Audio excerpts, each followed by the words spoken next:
Assalamualaikum warahmatullahi wabarakatuh. Perkenalkan, nama saya Faris Rifki Abdillah. NIM saya 219021153. Saya dari kelas B1. Saya akan mempresentasikan buku kerja 10 dan 11.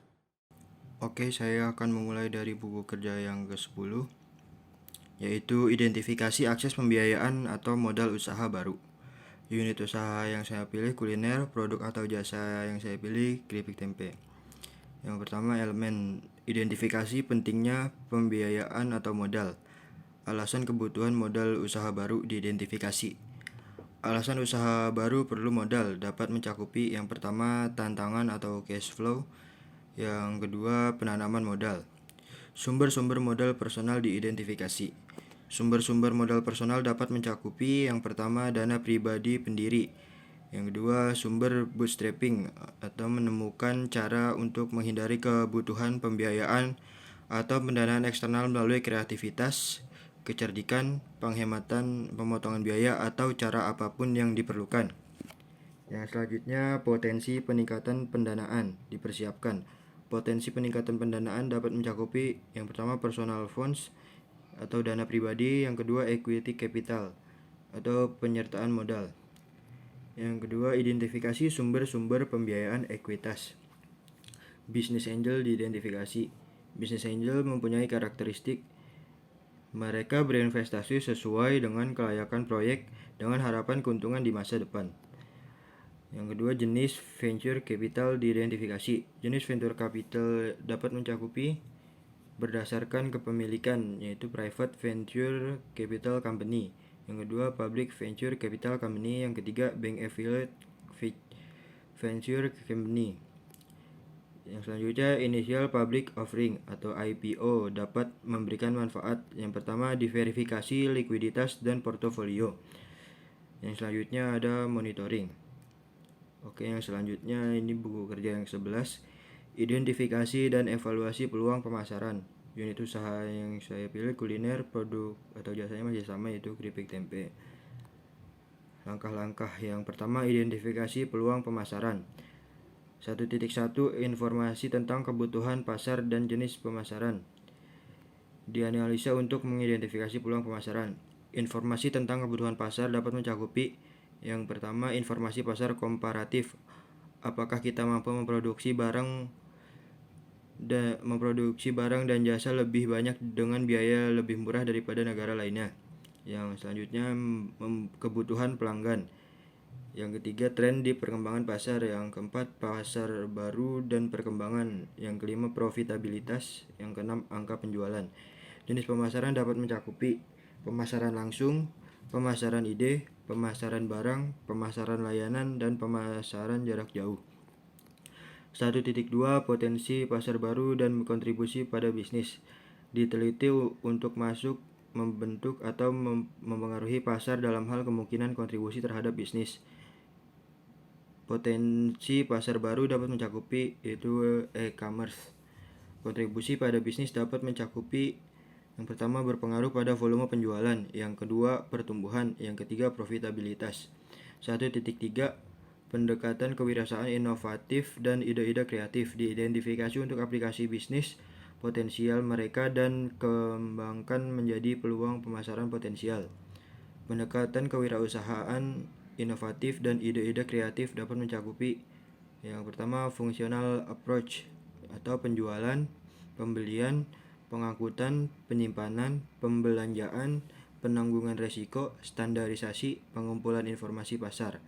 Yang kedua, commodity approach atau melibatkan studi tentang bagaimana barang-barang sesuai dengan kebutuhan pengguna. Yang ketiga, managerial approach atau peningkatan pengelolaan usaha. Yang kedua, investigasi peluang pemasaran. 2.1 Peluang pemasaran. Diidentifikasi kemungkinan mereka cocok dengan tujuan dan kemampuan organisasi. Peluang pemasaran dapat mencakupi itu penetrasi pasar atau menjual lebih banyak kepada pelanggan yang ada, meningkatkan pangsa pasar dan dalam segmen yang ada, membuat orang membeli jasa pengembangan bisnis setiap memulai usaha. Yang selanjutnya, pengembangan produk atau dijual kepada pelanggan dengan mengubah FAB atau Future advantage and benefit dapat dari produk, mengubah model atau menambahkan ukuran baru. 2.2 Hasil evaluasi peluang diidentifikasi untuk menentukan dampaknya pada bisnis dan pelanggan saat ini. Hasil evaluasi peluang dapat mencakup yang pertama ada desain fungsional dari produk dan daya tarik penampilannya. Yang kedua, fleksibilitas atau memungkinkan adanya modifikasi ciri luar dari produk untuk memenuhi permintaan konsumen atau perubahan teknologi dan persaingan. Yang kedua, daya tahan bahan baku produk. Yang selanjutnya bisa diandalkan kinerja produk seperti yang diharapkan pada kondisi operasi normal. Yang selanjutnya, keamanan produk yang tidak menimbulkan bahaya pada kondisi operasi normal. Yang selanjutnya, standarisasi. Yang selanjutnya lagi, kemudahan untuk diproduksi dan diproses. 2.3 Kelayakan finansial dari setiap peluang pemasaran dinilai berdasarkan faktor eksternal biaya, manfaat, resiko, dan peluang. Kelayakan finansial dapat mencakupi faktor eksternal atau kode praktik, kebijakan, dan pedoman peraturan undang-undang yang relevan, biaya, manfaat, resiko, dan peluang. 2.4 Kemungkinan strategi pesaing potensial diidentifikasi dari pesaing dengan produk atau jasa yang sama. Strategi pesaing dapat mencakupi yang pertama pemotongan harga, yang kedua periklanan ekstensif. 2.5 Ranking peluang pemasaran dalam hal kelayakan dan kemungkinan kontribusi bagi bisnis. Ranking peluang pemasaran dapat mencakupi quick win topic. 3. Evaluasi perubahan yang diperlukan untuk operasi. 3.1 Perubahan yang diperlukan untuk operasi saat ini untuk mengambil keuntungan dari peluang pemasaran yang layak. Perubahan yang diperlukan dapat mencakupi perencanaan proyek pemasaran, manajemen proses kreatif end-to-end, data pemasaran dan analisis, dan yang terakhir kepatuhan dan resiko merek.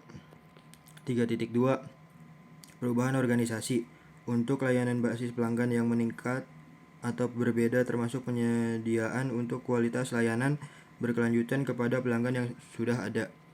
Perubahan organisasi dapat mencakupi yang pertama struktur fungsional organisasi, yang kedua struktur organisasi berorientasi pelanggan, yang ketiga struktur organisasi berorientasi pasar atau wilayah. 3.3 Perkiraan kebutuhan sumber daya untuk operasi yang diubah. Perkiraan kebutuhan sumber daya, yang pertama staf tambahan, yang kedua biaya distribusi, yang ketiga peralatan, yang keempat biaya produksi, yang kelima biaya promosi, yang keenam penelitian dan pengembangan. 3.4 Komunikasi kelayakan membuat perubahan pada operasi saat ini kepada pemangku kepentingan utama. Komunikasi kelayakan, yang pertama staf sumber daya manusia, yang kedua tenaga pemasaran, yang ketiga staf produksi. 3.5 Dokumentasi peluang pemasaran yang baru, identifikasi dan perubahan yang diperlukan. Sekian presentasi dari saya, kurang lebihnya mohon maaf. Wassalamualaikum warahmatullahi wabarakatuh.